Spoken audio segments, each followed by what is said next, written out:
जय हिंद स्टूडेंट, उम्मीद करता हूं सभी स्वस्थ, मस्त, खुश और सुरक्षित होंगे। आज की वीडियो में डिस्कस करेंगे कुछ बहुत ही इंपॉर्टेंट टॉपिक्स पर। सबसे पहले UP lower PCS, UP triple SC या यूपी पीएससी किससे होगा, इस पर अपडेट लेंगे। इसके अलावा मुख्य सेविका के धरना से हमें क्या फायदा हुआ, क्या नुकसान हुआ, बच्चों का क्वेश्चन है ये, तो इस पर भी अपडेट लेंगे। इसके अलावा मुख्य सेविका कोर्ट से एक बहुत ही अच्छी या पॉजिटिव खबर आ रही है, इस पर भी अपडेट लेंगे। इसके अलावा यूपीपीसीएल आरआरबी जेई नोटिफिकेशन को लेके भी अपडेट है, उस पर भी अपडेट लेंगे। और इसके अलावा जेई 2018 का रिजल्ट कब तक आ सकता है और नहीं आता है तो आगे क्या आपको करना है, इस पर भी अपडेट लेंगे। और इसके अलावा आईटीआई इंस्ट्रक्टर का रिजल्ट और बच्चों के बहुत सारे क्वेश्चन है 2015-16 के, उन पर भी अपडेट लेंगे। उससे पहले चैनल पे जो नए है चैनल को लाइक और सब्सक्राइब जरूर कीजिएगा। चलिए चलते हैं वीडियो की ओर।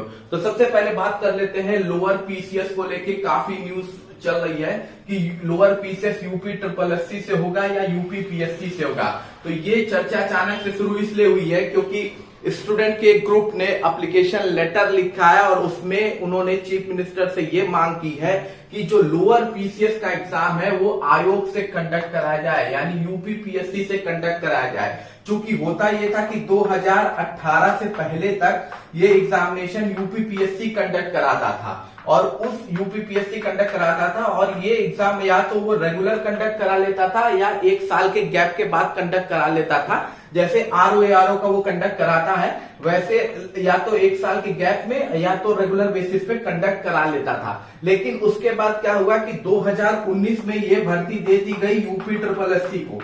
यूपी ट्रिपल एससी को 2019 में भर्ती दी गई और तब से केवल एक ही बार ये भर्ती कंडक्ट हो पाई है और वो है 2019, जिसका रिजल्ट 2022 में आया था।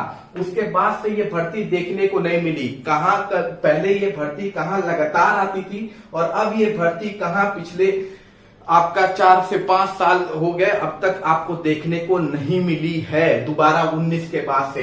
तो बच्चों का यही कहना है कि इस भर्ती को आयोग को दे देना चाहिए, क्योंकि देखिए बहुत से बच्चे पीसीएस की तैयारी करते हैं, अपर पीसीएस की, और उसमें वो सेलेक्ट नहीं होते हैं तो वो ज्यादातर आरओ एआरओ में जाते हैं। इसके अलावा अगर ये वाला लोअर पीसीएस है, क्योंकि लोअर पीसीएस में सीटें होती हैं ज्यादा compare to upper PCS, upper subordinate, तो जो बच्चे अपर सबऑर्डिनेट में सेलेक्ट नहीं हो पाते हैं उनके लिए एक अच्छा मौका होता है लोअर पीसीएस में पार्टिसिपेट करने का और सेलेक्ट होने का। तो उनका कहना यही है कि यूपी पीएससी से एग्जामिनेशन कंडक्ट कराना चाहिए, क्योंकि इस बार जो लोअर का पद आएगा वो 1500 से 2000 के आसपास पद खाली देखने को आपको मिल सकता है रिक्रूटमेंट। ठीक है, तो एक बड़ा रिक्रूटमेंट है और इसमें एक संशय ये भी है, देखिए पैट 2023 बहुत से बच्चे दिए नहीं है, तो वो ये इस चक्कर में है कि कहीं पैट 2023 से ये भर्ती आ जाती है तो भी दिक्कत है, क्योंकि उन्हें मौका नहीं मिल पाएगा। ठीक है, और दूसरा कि यूपी ट्रिपल एससी की जो कार्यशैली है वो बहुत ही स्लो है और इस तरह की भर्तियां जो रेगुलर बेसिस पे आनी चाहिए वो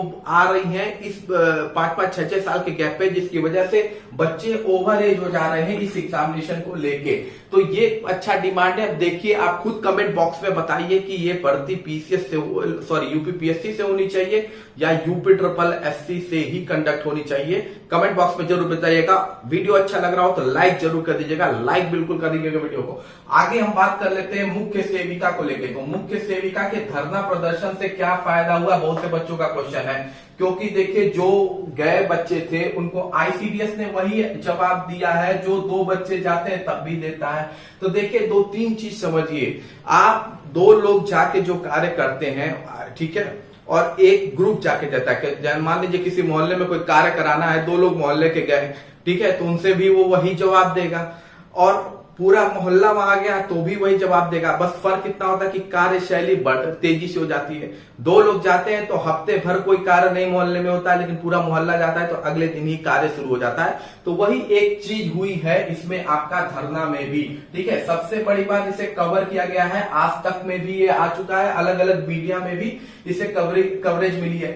दूसरा देखिए, प्रेशर पड़ा है सामने वाले को। अगर आप मानिए ना मानिए, आईसीडीएस पर एक प्रेशर तो पड़ा ही है कि ये बच्चे यूनाइट हो रहे हैं। ठीक है, अभी तक मुख्य सेविका में जो यूनिटी नहीं दिखी है वो यूनिटी उस दिन दिख गई कि नहीं, यहाँ पे भी बच्चे यूनाइट हैं। तो ये प्रेशर पड़ा है। नो डाउट है कि देखिए धरना प्रदर्शन का कोई इफेक्ट कोर्ट पर नहीं पड़ता है। कोर्ट अपने ही तरीके से चलेगा, अपने ही नियम अनुसार चलेगा, उस पर आप लाख धरना दीजिए, उसका असर नहीं पड़ता है। लेकिन इस धरना से 2-3 चीजें हैं कि इन फ्यूचर बच्चे यूनाइट हो सकते हैं। मान लीजिए डीवी का रिजल्ट निकलवाना हो या कुछ भी निकलवाना हो या ज्वाइनिंग लेटर के लिए बात करनी हो, तो बच्चे यूनिटी अपनी दिखा सकते हैं।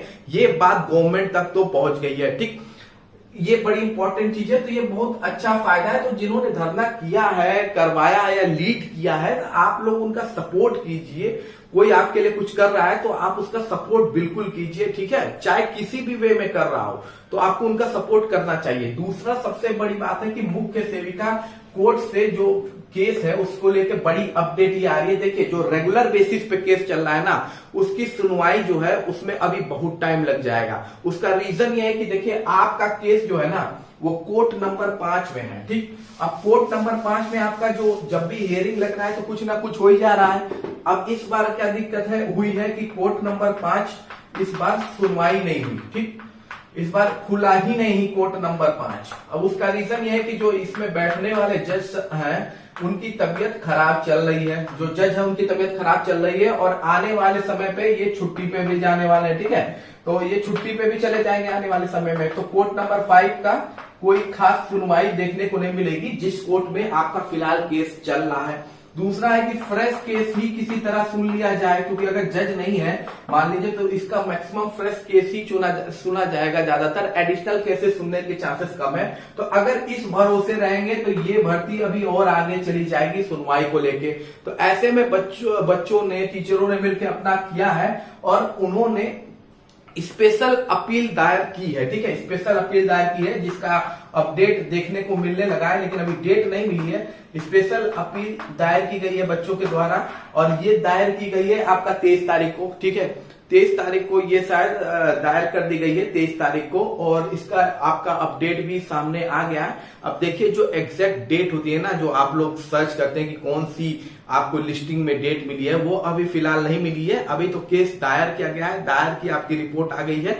परमिला पटेल करके है, ठीक है, परमिला पटेल और अदर्स करके है, ठीक, जो केस दायर किया गया स्पेशल में। अब इस स्पेशल जो होता है इसमें क्या होता है कि आपकी सुनवाई के चांसेस हो सकते हैं किसी भी कोर्ट में। मान लीजिए कोर्ट अवेलेबल नहीं है तो दूसरा कोर्ट आपकी सुनवाई कर सकता है, और इससे सबसे बड़ी बात और बेनिफिट होगा कि ये केस कोर्ट से निकल सकता है। तो एक पॉजिटिव खबर आपके लिए है। अब देखिए, कब इसकी लिस्टिंग लगती है, कब इसकी हियरिंग होती है, लेकिन उम्मीद यही जताई जा रही है कि इसकी हियरिंग बहुत जल्दी कंडक्ट हो जाएगी ताकि आपका जो केस है कोर्ट से निकल जाए। और अफसरों को, जो इस समय चीफ मिनिस्टर को भी एक ही जवाब दे रहे हैं कि अभी सर कोर्ट में हम क्या कर सकते हैं, और आपसे भी यही जवाब दे रहे हैं, उनको फिर ये वाला बहाना लेने का मौका खत्म हो जाएगा, ठीक है।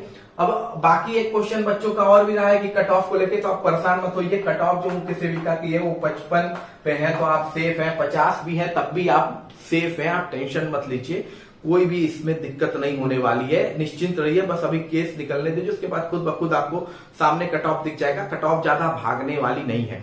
अब हम बात कर लेते हैं अगली अपडेट की। तो अगली अपडेट है जेई वालों के लिए। देखिए, जेई वालों के लिए लगातार अच्छी खबर आ रही है, ठीक है।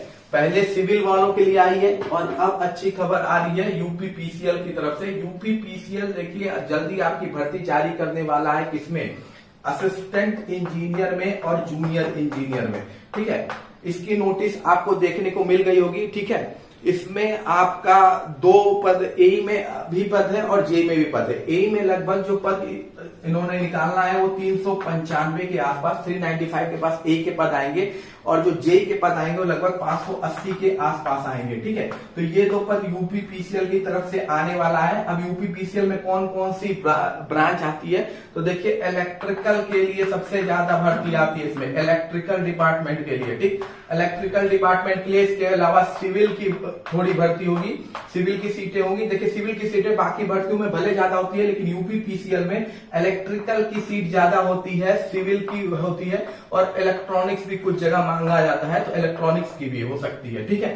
तो ये हो सकता है। मैकेनिकल का मुझे नहीं लगता कि यूपीपीसीएल से देखने को मिलता है, बहुत कम चांसेस है कि मैकेनिकल देखने को मिले, ना के बराबर चांसेस है मैकेनिकल ब्रांच का यूपीपीसीएल से आपको देखने को मिलेगा। इसके अलावा आरआरबी जेई को देख लीजिए, तो आरआरबी जेई की भी एक नोटिस जारी कर दी गई है। काफी लोग कह रहे हैं फेक है क्योंकि अभी आपके ओरिजिनल आईडी पे नहीं आई है। तो देखिए रेलवे होता क्या है, आप अगर रेलवे का प्रोसेस जानते होंगे तो रेलवे सबसे पहले एक शॉर्ट नोटिस जारी करता है, उसके बाद वो मेन रिक्रूटमेंट की भर्ती आपके सामने आती है। तो फिलहाल रेलवे ने बताया कि उसमें भी जेई की पोस्ट आने वाली है, आरआरबी में भी जेई की पोस्ट आपको देखने को मिल जाएगी। लगभग 7,934 पदों पर यह भर्ती है।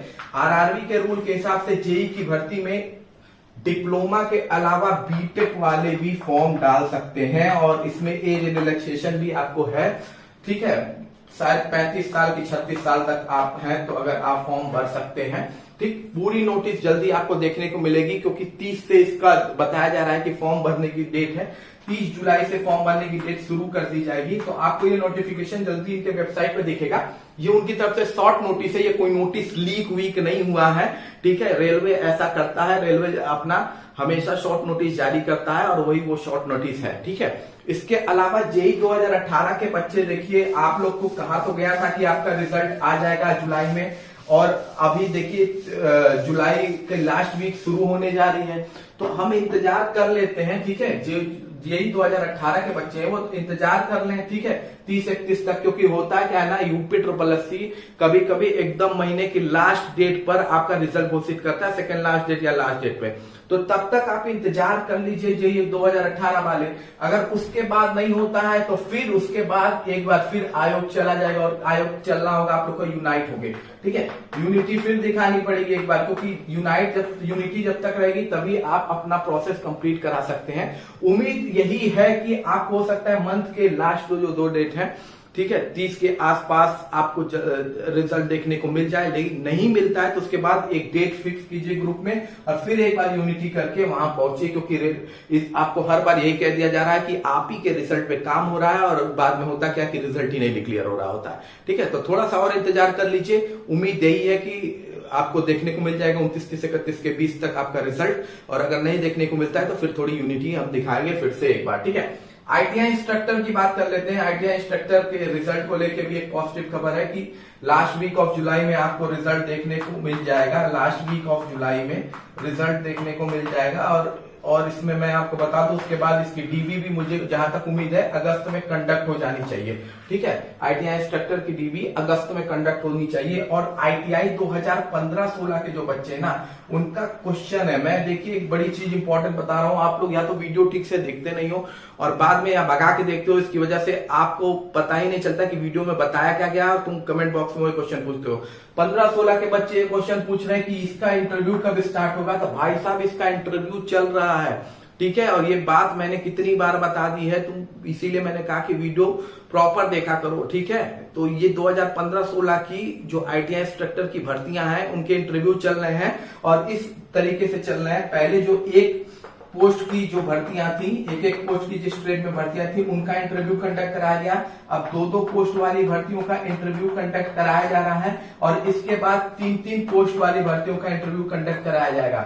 ऐसे कराया जा रहा है, ट्रेड अलग अलग है। यूपी SSC को एक्सपर्ट खोजने में बड़ा समय लग जा रहा है, ठीक है। बस सोचने वाली बात है, केवल इंटरव्यू करवाना है, इसके लिए इतना समय लग रहा है यार, एक समय में ही कंडक्ट करा लो।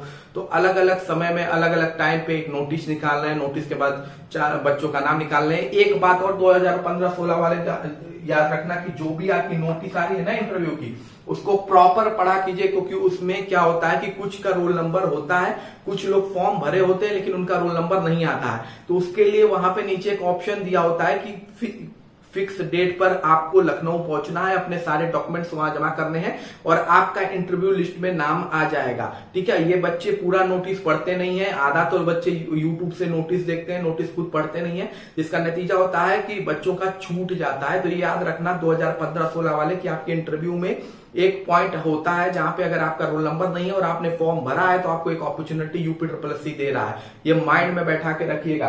बाकी इंटरव्यू चल रहा है और उम्मीद यही है कि अगला इंटरव्यू जिस ट्रेड का होगा वो होगा टर्नर, टर्नर का इंटरव्यू अगला होगा। ठीक है, बाकी कोई भी क्वेश्चन है तो कमेंट बॉक्स में पूछेगा।